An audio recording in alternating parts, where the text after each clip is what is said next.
Some of us might be looking forward to a vacation on a beautiful island this summer. Yes, please. But not all islands are equal when it comes to emergency medical care. There is one in the Caribbean where if your life is in danger, medical help may not arrive even if an ambulance shows up. Our lead national correspondent, that of course is David Begnaud, traveled to an island off Puerto Rico's main island and has more on this story. David, good morning to you. Gayle, good morning. It is a beautiful island. When you book a vacation, do you check to see if there's an ambulance service that will respond with trained medical personnel and the equipment needed if you have an emergency? Most people probably don't. But that is the situation on Culebra for the nearly 1,800 year-round residents and the tourists who help to keep the economy going. So we traveled by boat 17 miles from the main island of Puerto Rico to Culebra after we got word about recent drownings on the island. I want to warn you, some of the video you are about to see may be disturbing. Puerto Rico's Flamenco Beach is considered among the world's best. Located on the island of Culebra, tourists flock here. Between 500 and 700,000 visitors visit the island every year, and they come to this beach. Attorney Julian Rivera Aspinall represents the family of Manny Ma of Boise, Idaho.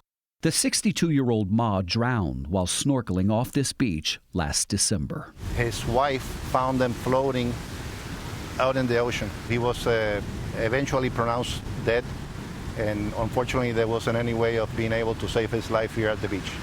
There's been a grave danger here that the locals know all too well, but the visitors almost never do. If your life is in danger, help is almost non-existent. When we were there, there was not a single lifeguard on the beach.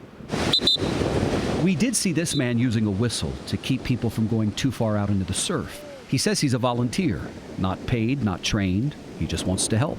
I'm thinking that I'm coming to this beautiful beach and I'm going to see a lifeguard or two here. I was surprised to see no lifeguards. While we were there, we met Maria Linden and Julian Rivera from New York City, and they asked what we were working on. So I explained to them that not only did Flamenco Beach not have lifeguards, there was no one employed as a certified paramedic on the island. There's not even a working ambulance stocked with the supplies needed to save your life. Before the two of you came here to visit Culebra, did you think for a moment whether or not there was a working ambulance? No, you're just telling me this now. I'm stunned right now. We wanted to speak with Culebra's mayor, Eldeberto Romero Yvet, to find out what's happening here. Just so I understand you clearly, you don't have an ambulance staffed 24 hours a day here in Culebra, correct? Correcto. Correcto. That's scary. Sí. Because your number one industry here is tourism. Sí. He's been the mayor here in Culebra for a little bit more than a year, and he says he's trying to change things. But the high cost of living on the island and a lack of certified personnel is making it extremely difficult to employ qualified medical professionals. I need paramedics, I need a doctor, I need a technical emergency. I need that people come to work in Culebra. While the mayor waits on the right people, back on Flamenco Beach, he is taking steps to make the beach safer, installing bilingual signs, red flags, and a lifeguard stand. What do you think about that? Well, that's progress. That's great.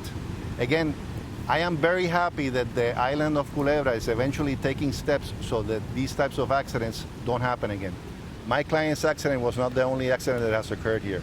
Back in February of this year, Sharuja Paramanathan, her husband Thiva, and their kids traveled from Toronto to Flamenco Beach in Culebra for a vacation. That is when the unthinkable happened. Onlookers called 911 as Good Samaritans administered CPR to the 40-year-old father of three who they dragged out of the water. Witnesses say it took at least 30 minutes for an ambulance just to show up. They're not emergency official. They're just two drivers, basically. That's what they are. So this is essentially like a taxi. Yep. It's basically a taxi that says ambulance. Wow. Do you feel like they did anything to try and save your husband's life? No, it was just easy. I know it's another person for them. It was just easy. Sorry, that's all we could do. Sharuja's husband died. Tomorrow, you are going to hear more from her And you're going to meet two of the Good Samaritans who tried to save her husband's life. You will also hear directly from one of the ambulance drivers who arrived on the scene that day. And what happened when he got there? What did he actually do? We'll tell you. This is so upsetting, David, because I think when you go on vacation, you almost let your guard down. You certainly don't think that you're going to die on vacation, and certainly not snorkeling. Well, Gayle, you think if it does, somebody will be there to help you. Take it for granted. Yes. You're going to call for help and they come, right? Yes, That's what growing up in exactly. the States. Wait until you hear tomorrow when I say to the guy, the paramedic, Yeah. well, in the States, we're used to this. Wait until you see his reaction. But I want you to know that the good people of Culebra, Nate, you asked how many people live there, roughly 1,800 permanently. They've been dealing with this for years. They've been begging the island's government to fix this. Yeah, but the tourists that go there don't know that. They That's don't. That's what's so frightening. Well, about but the locals will tell you, why does it take tourists to fix what we've been ranting about for years? Tourists dying. Bingo, right? And why is the tourism important? Because it's the #1 industry there. I find it remarkable that the mayor, while you're saying asking those questions, he's agreeing. Yes, we don't have paramedics. Look, I Yes, think the we can mayor call wants to get it 911. fixed. He just doesn't have the money, and he just can't get the people. Well, I like him being very plain about it. Yes, you're right, as opposed to trying to explain. Well, he's not running Yeah. away from it. No. Yeah. All right, David, thank you. Can't We'll wait see you for part tomorrow. 2. Yes, looking forward to that.